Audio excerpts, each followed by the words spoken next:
Hi, Hassan. Welcome to my channel. Vikas, thanks for having me. Hassan, why I invited you? I come across a very interesting article. Let me share my screen. Sure.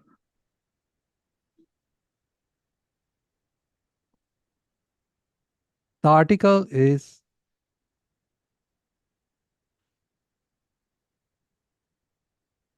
this article, Oppenheimer, three leadership lessons from Oppenheimer. I- As we know, Oppenheimer, he was the father of first nuclear bomb. He was a physicist. He was selected by a army general and he was put in charge of Manhattan Project, where he has to run a very complex team made of physicists, chemists, and engineers. He has no management experience before. He has just run some. He couldn't. He has just run some group of students, organized some study. He has no management experience. Still, he was able to lead a successful project, atomic bomb. So, why we are discussing this is there has been a movie Oppenheimer by Christopher Nolan. It was about how they built a bomb, what kind of complex person he was when he built the bomb.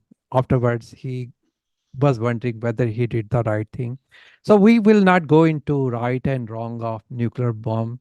We are discussing here what are the technical leadership lessons from we can learn from Oppenheimer. Before we go further, I want to share a clip.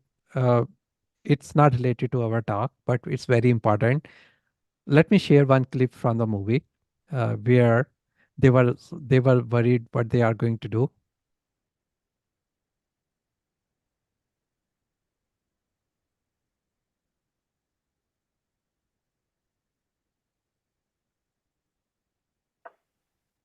What did Fermi? So, San, this was very interesting. When they were building first nuclear bomb, there was a concern that they may set up some chain reaction which can destroy the atmosphere. This chain reaction can be uncontrollable. They may not be able to control the chain reaction, and whole Earth can be destroyed. That was a huge concern among the nuclear scientists, and this brings to artificial intelligence debate that the way artificial intelligence innovation was going on, nobody controlling anything. So a lot of us were scared. Like, what if you put artificial intelligence system in charge of nuclear buttons, and the Terminator phase will come? I am very happy that European Union has is debating a legislation which is going to put some very healthy check balances. They are very concerned about our citizens' security, our fundamental rights, about our privacy. They have come up. I have made some videos on their legislation, and they are very interesting videos. They are very interesting legislation. They have categorized into risk category. All this artificial intelligence systems in risk category. They acknowledge that artificial intelligence is doing great good for human beings. It's doing wonder in healthcare. It's doing wonder in transportation, self-driving cars. It's doing awesome. But there need to be some check and balances. And they have identified unacceptable risk where you could be collecting people's biometric information. You could be, you know, without knowing people, you are trying to deny them some services. As we know, some countries they have some social scoring, and by checking your face recognition technology, they can deny you flight, deny you travel facilities. So second is a high risk where they identify you can destroy the infrastructure. Like you cannot cause mass accidents on the highway and say, sorry, it was a small bug. And again, you cannot disrupt the education. You cannot suggest some violence to the kids. And then they have come with the acceptable means, they have come another category which is okay, which is acceptable risk. That is means you have to have a transparency. I was recently watching the interview of Open AI CTO Murari. She was asked, she was talking about Sora technology. You know Sora, which creates videos. You give the text prompts and it creates the videos, 1 minute videos for you.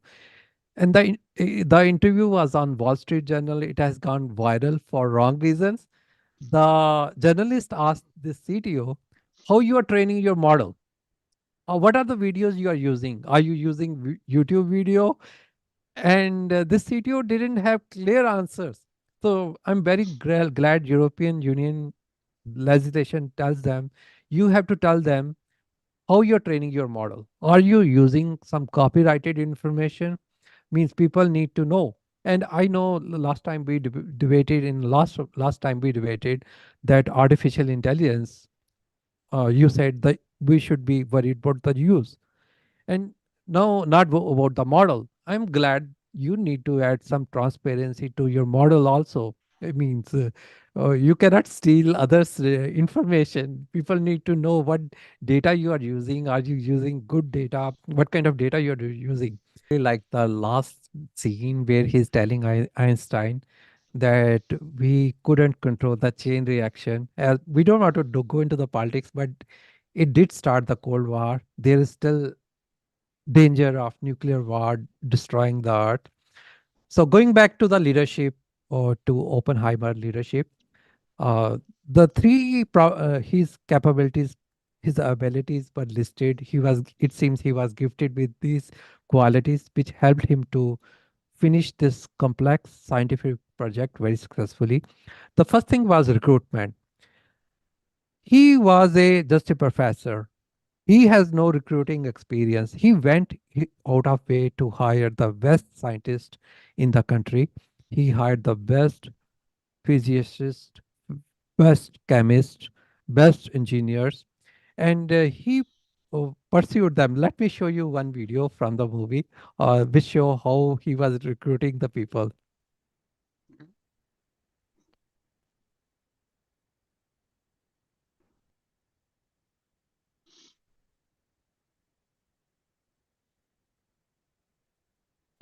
Why would we go to the middle of nowhere for who knows how long? How about because this is the most important thing to ever happen in the history of the world? So in this scene, you can see how he was trying everything possible to hire the best talent. He used his intermediate friends, he pursued them. One particular physicist, his wife was sick, so he tried to make sure best that there is a medical facility nearby. So one thing is recruitment is very, very important. And software architects, a lot of time, enterprise architect or solution architects, we are the people who are recruiting the people, who are evaluating the people. One thing I have seen, Asan, which is very different from management people, the as compared to enterprise architect or technical manager, director, or president. A lot of time I've seen technical presidents, they are taking their team. When they move, they they go first and then they bring their whole team and they manage the whole department.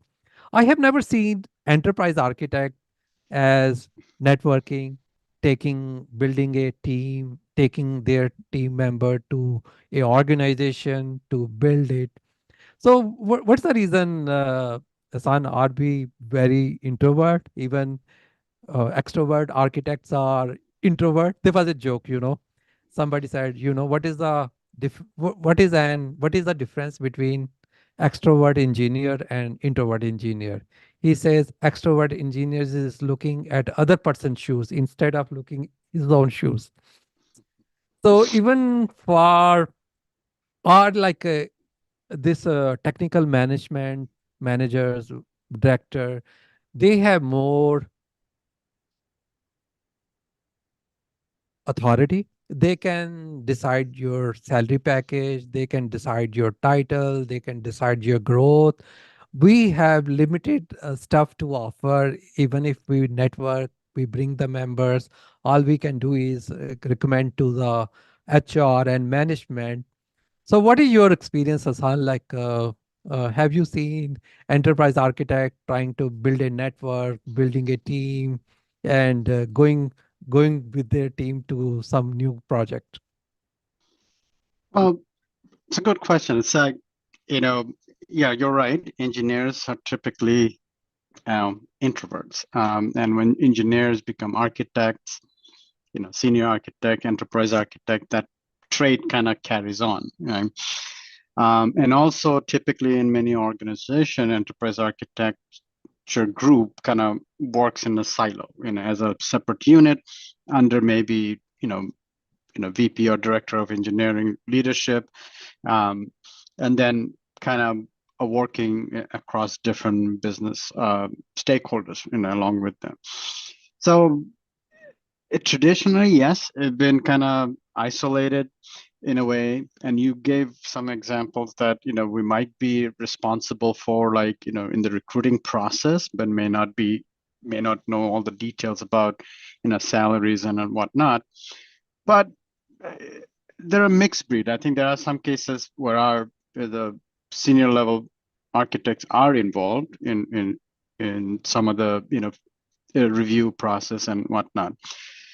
But the challenge is that yeah, we don't always, we go as an introvert, we might get siloed into our technical domain, as opposed to being understanding the business domain a little bit better and trying to interact with our stakeholders around us a little bit better.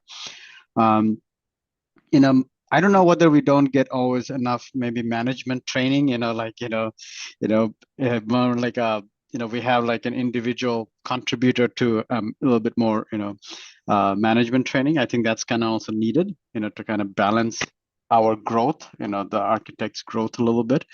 And also when we hire, sometimes I think I have noticed that there's a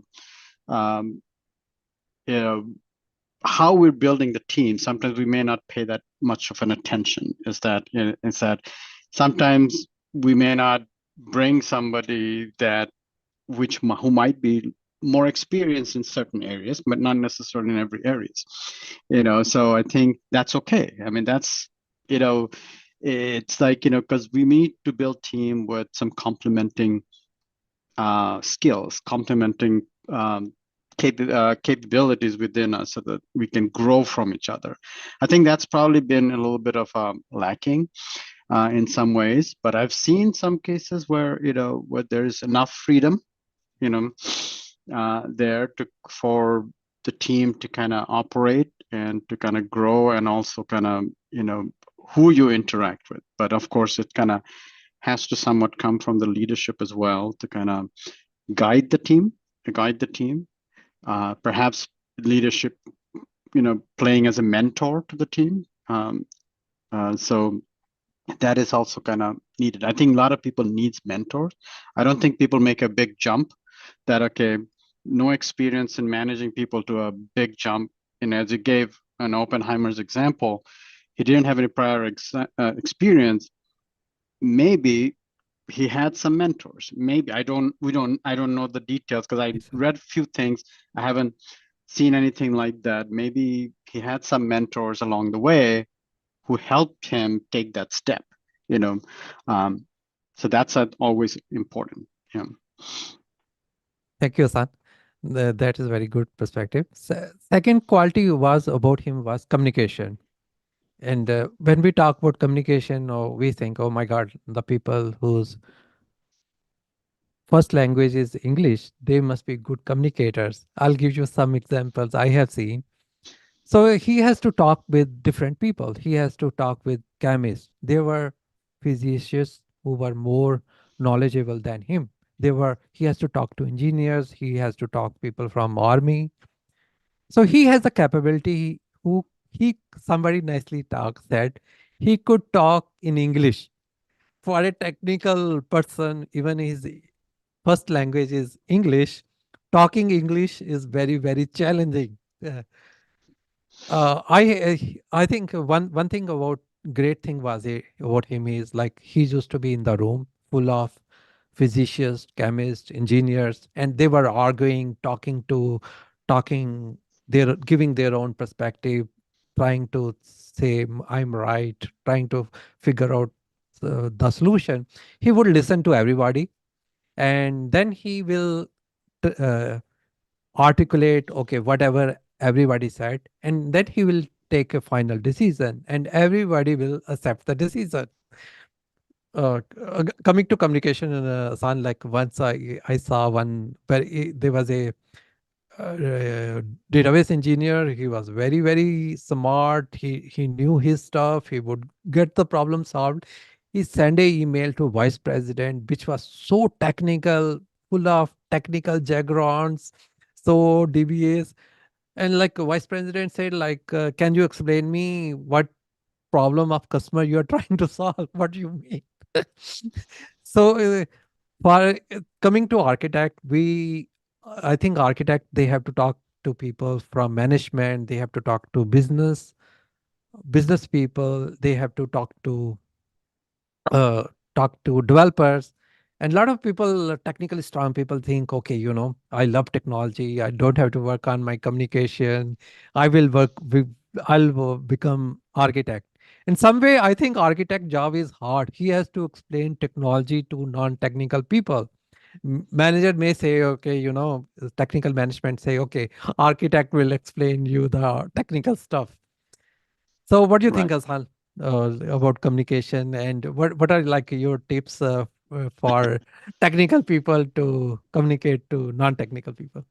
Well, I think part of it, I think we all have been there to a certain degree. Yes. Like, I mean, we can't say that, okay, so and so has done it. We have done it too, I will admit. Eh, like I played guilty. Right. It's so it's a natural instinct, right? So oftentimes we talk to our peers, maybe our managers, who's also like a director of engineer or whatever engineering, who's also technical. So when we talk, it's a common way of talking. But as soon as we go beyond that, then it's it's a natural instinct to still continue that. But then I guess to me, it's like, first of all, if you end up doing it, it's not the end of the world. But then you have to learn to kind of say, okay, you have to expect that somebody asking a question, what do you mean by this? As you gave an example, can you dumb it down for me? Can you make it, keep it simple, stupid, type of thing, and then you have to kind of think and try to see, okay, I have to ignore all the technology out of the picture. How do I explain it? So I think that's something you have to kind of learn as you go along. Sometimes you can learn a little bit from maybe your managers who might be doing, if you're, in the same email thread, how the person is communicating. So that can give you some tips. Somebody who's been, at the senior level, who might be having a different way of conversing with people or conveying the message.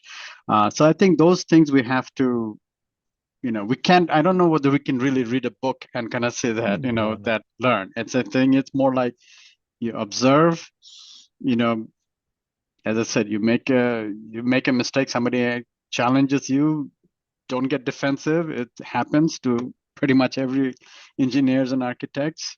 And then kind of, evolve, try to evolve. And sometimes it's just in a conversation. I'll give you an example, like whenever I converse with our business stakeholders, right? Even because some business stakeholders are somewhat tech savvy. So they might use the terms APIs here and there. Uh-huh. So then, which might make me think, oh, okay, the person, I can go a little bit more technical with the person. But the moment you go a little bit more technical, then you realize that no, you can't. So so so it's like a checks and you have to have your own checks and balance. You kind of say, okay, when to step back, when to kind of say, all right, if the person asks, okay, can you explain it in a different way or whatever, then you have to kind of, reiterate or rephrase it in different ways. So Different way. that's the thing. It's a growing process. It's a Growing growing process. pain that we have to go through. It's a learning process. Like maybe you need to build a good vocabulary of analogies and metaphors. Like recently one guy came, I was in in a company, and one guy was explaining artificial intelligence. He has a nice diagram. Generally you programs, you give input, build a logarithm, and it comes output. In He said in artificial intelligence, you define input, define output, it builds the logarithm for you, which was great way of explaining artificial intelligence to non-technical people. So Mhm. maybe you can build a bank. And one thing I have seen the sun, like so I seen some people like who are great communicator getting away talking a lot of technical stuff. I think ultimately the trust is also whether you have a trust with your customers, do they trust you, and you some technical means. So if you have to like I remember like once what happened, there was a system, we have a multi-server system, and there was a there was a problem that session was not sticking the server. There was one moment you would be one server, it will just throw you to another server, you will lose all your state, and how, and it was irritating our end user. And how do you explain that kind of scenario? The person ended up person tried his best to explain, and like the other guy was saying, can you tell me in English what are you trying to say? So a lot of time I've seen people talking a lot of technical terms also, but at the same time they use non-technical terms also, analogies also, and so means ultimately, I think it's a trust. Whether your business stakeholders trust you, they will forgive you for some technical jargons. What do you think? Like if you have to explain, those kind of technical terms, why the production system went down, there's a, I think, very limited leverage you have. What do you think, Hassan? Yeah, it is. You're right. It's a level of trust you build with your, especially the business stakeholders. At one point, if you have the level of trust, then the business stakeholder might be like, you know what, I'll leave it up to these guys, to a certain degree, because they know the details, they know the technology, they'll solve the problem for me. It might take 2 hours, it might take 5 hours, but at the end of the day, I care about, is it solved? Is it solved, and is it going to happen again, or is there some strategy being implemented so that it's mitigated quickly in the future, or avoided altogether, so they may not want to know the details of what happened to one server versus another server, and so on and so forth. It's like, yes, level of trust. I think that uh, your director of engineering or VP of engineering might want to know. Them, he might want to know, okay, what happened to, why did we have this issue with this specific server? But the business stakeholder, they may not care. So I think that's where I think, yeah, to some level of trust, some level of, you will still have once in a while some stakeholders who, as I said, like maybe somewhat tech savvy. They might try to, you know, literally the phrase people use, like savvy enough to be, or know technology enough to be dangerous, is kind of like that, right? So they try to drill, and then they're like, okay, now it's beyond my thing, but I asked too many questions. Okay, fine, Okay. Um, so, so that could happen, but you know, but that's okay. But that's like, yeah. But you'll see both type of stakeholders in your conversations and so on. Asan, one more interesting topic from the article was that Oppenheimer was a journalist. As you know, there's a lot of debate is going on whether you should be a specialist or journalist. My own advice is like I took from Condoleezza Rice, the vice president to President Bush. Mm-hmm. She said it very nicely. Like at her level, you have to have journalists. But she said there should be one topic. For her, it could be Russia, where you should be go-to guy, specialist guy. That's what I tell people. Like now, we lot of debate is going on whether you should be full stack developer. My personal opinion is, yes, you should be full stack developer, and it's not difficult to learn some technology. Like if 10 is expert level and zero no knowledge, it's, in my experience, is very easy to learn technology up to level 6. And it's you know some technology good enough to solve the problem, but being expert takes a lot of effort, continuous effort, it's continuous process. So what I tell them, you can be expert in one area. It means pick up your area, could be C sharp, could be database, could be ETL tools, could be reporting. So one area you should be the expert, go to guy. You means people should come to you for the solutions, but at the same time you should be generalist. So what are your thought, like enterprise architect? Uh, I think enterprise architect has to be generalist. Solution architect would be more specialist in multiple areas. So what are your thoughts, solution architect and enterprise architect level? Well, it also depends on organization. Sometimes, the enterprise architect and solutions architect, the titles gets very blurry. People interchangeably use them. Even like application architect, people interchangeably sometimes use um, so yes, in general, enterprise architect are somewhat of a generalist, but if you're evolving from throughout your career, ideally either you've been a developer, specialist in some areas with the with the full stack development, or you're like an infrastructure architect, or something in that nature, and so on. You may have been a specialist in some areas and then eventually gradually became a generalist. Ideally, that would be the case. I've seen otherwise as well, where people come in completely from a business domain going into enterprise architecture. I've seen that as well. But when you are gradually growing, so you already have some background, expertise in certain areas. Now you're a generalist, but there is a demand, of course, to become more specialist, and especially when it comes to when you are dealing with enterprise systems right now, and especially data being such a huge aspect of every organization. And then like, oh, how do we build our data warehouse? How do you build our, lake house, so on, and how do we ingest data? How we do analytics?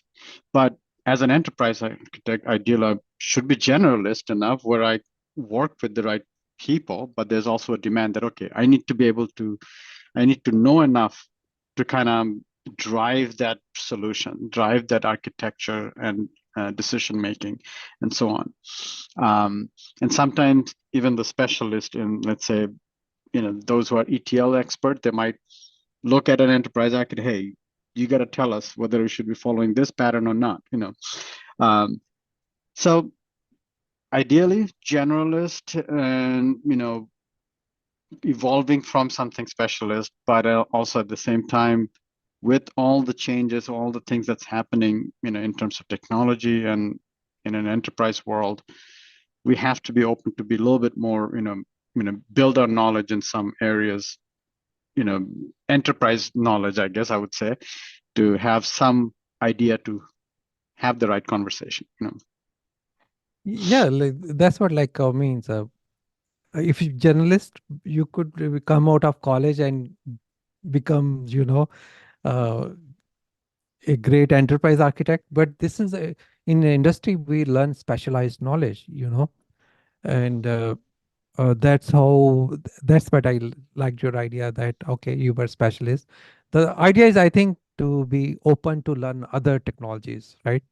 Right. Don't close yourself. Okay, I know C sharp. Why should I learn reporting, ETL tools? The idea is you open up to add more skills to your tool set. Right. The third thing he talks about is coordination. And the interesting thing about like the chain of command was under army. As you know, in army, you work in very compartmental ways. Information is given to you, need to know basis. They don't encourage people to talk to each other.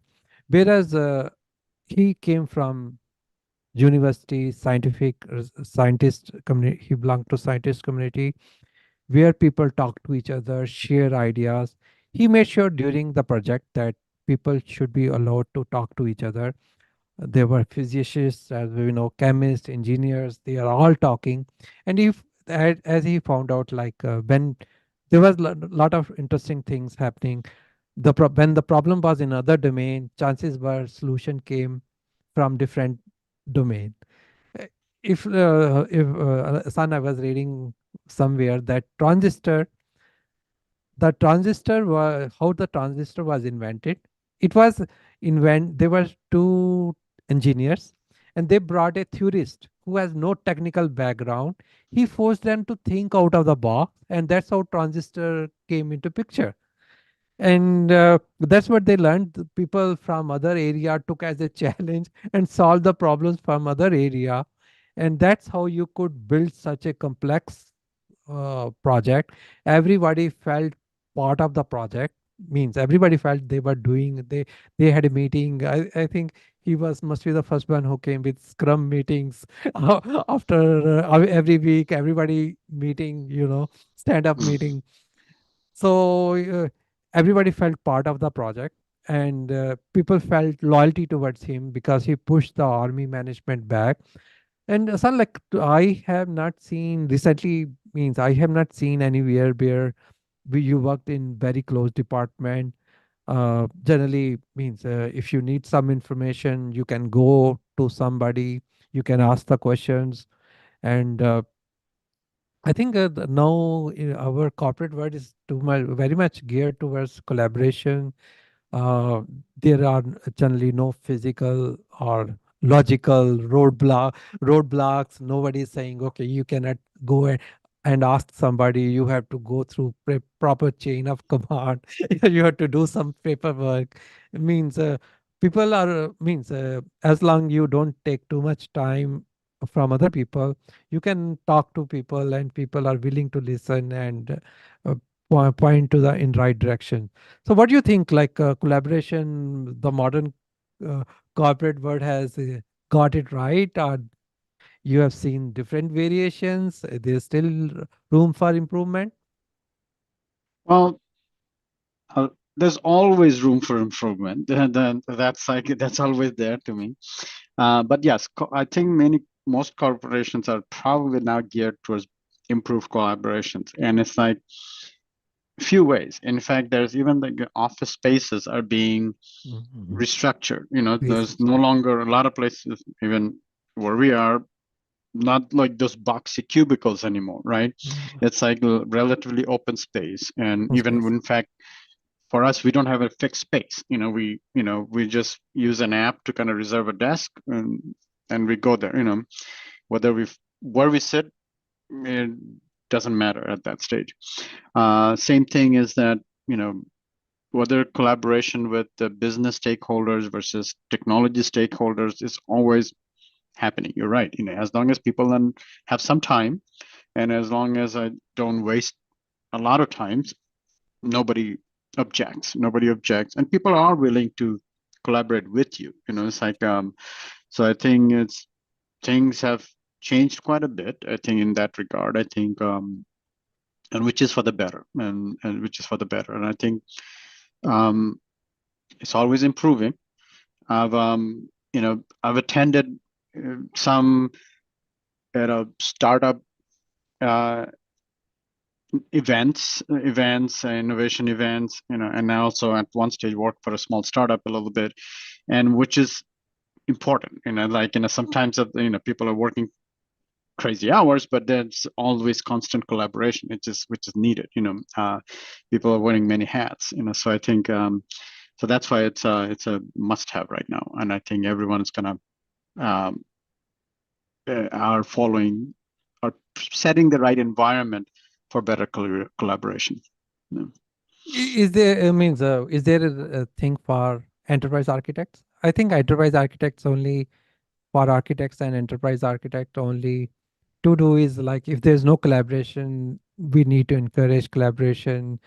Means One thing, like Hasan, like I was so bad wrong about one thing was peer programming.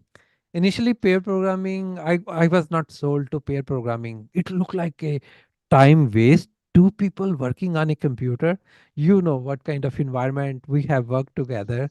And from there, the pair programming, it sounds like two people, one computer, such a waste of time. And then I started doing pair programming myself with another a very senior person. I was shocked how productive we were. He had the business knowledge and some application knowledge. I have the technical skills.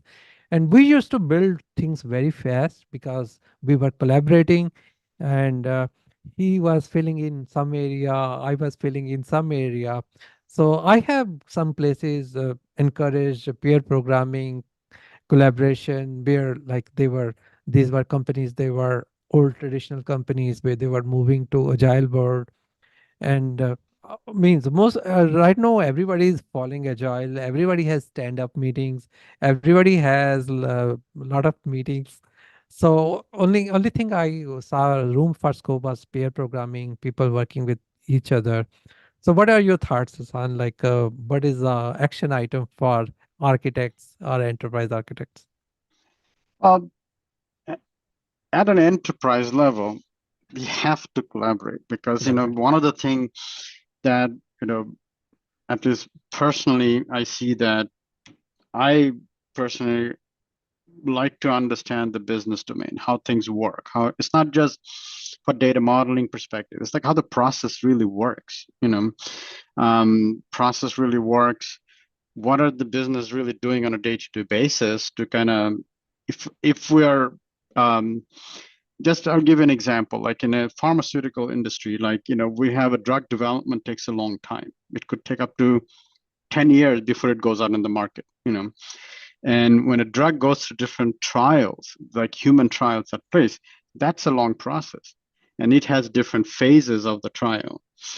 But now, we say, oh, we want to have a better oversight. But how can we have a better oversight as an architect to design something or to come up or to work with, figure out if I don't know how the business process really works? So that's where I think, improved, I have to kind of, not just collaboration with the business stakeholders, so I have to kind of think beyond technology, understand how the really process kind of works in its silos. And then we can kind of see that, hey, this is, sometimes you may have to map it out with your current state, before you even think about a future state.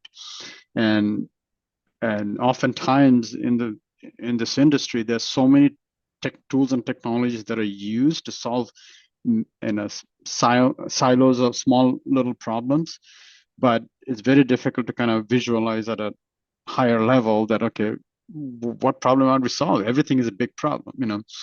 So that's what I think it's like. It's a collaboration, it's understanding the business process and the domain.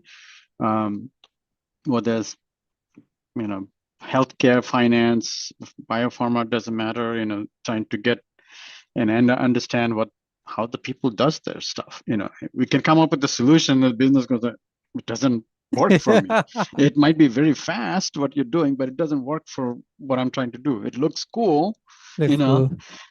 but it's reactive. Okay, I can click a button, I can click percent, but my process, this is not how my process works. Uh, so those are something that we have to understand. Sometimes it's not replicating a process. Sometimes it's working with the business, say, hey, you know what, can we do a business process improvement? Then we can simplify and come up with a better solution.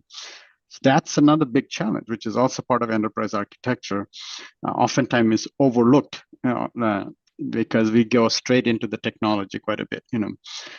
So it's, yeah, so that's a lot of collaboration, a lot of learning outside of, as an architect, I might be very technical, but I have to think outside of the technical box, Box. and go more into how the business really works. How do they do their stuff? And then, so that's where I think, a lot of self-growth that needs to happen at the same time. Agree, Hassan. So today we discussed what are the 3 leadership lessons software architects can learn from Oppenheimer. The first thing was like recruitment, you recruiting the right talent. Second, we talked about communication. We have to be able to speak in English. When we say English, that means leaving the technical jargons outside. We should be able to communicate our technical ideas to non-technical people.